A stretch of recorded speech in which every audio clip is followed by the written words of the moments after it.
But the other thing is, I wouldn't rely on the chat GPT or whatever platform for the keyword research. It'll give you keywords, but you really don't have any idea if there's any volume behind them, right? So I really think you got to stick to traditional SEO keyword research and find out, what are people typing into Google? I want to make sure that if I'm going to write this article and I get it to rank, that people are actually going to find it.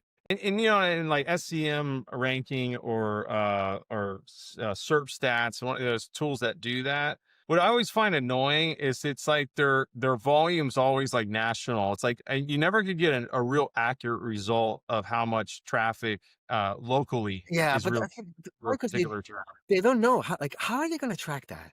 I've always wondered that. How do they come Well, up with 'cause- these well, numbers?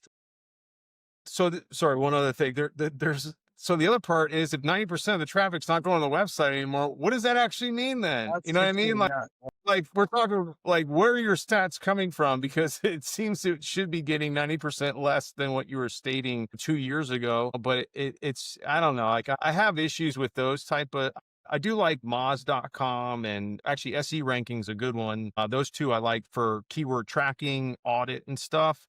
But like when it's like, really trying to research terms, I I would love to hear if anybody knows just to be able to validate that. Like, what is because of all this change with AI, like, how are these tools really, because if you look at your report from 2 years ago, like I said, till today, and you're trying to tell your client, all you had this much traffic that's available. Now there's 10% only of that traffic. It doesn't make sense to me in a lot of ways. I don't know, like maybe you can answer that, Brian, as far as how data has changed. Yeah, no, you bring up interesting points. I think, and I'm not even sure the answer here, how much is search traffic still growing, right?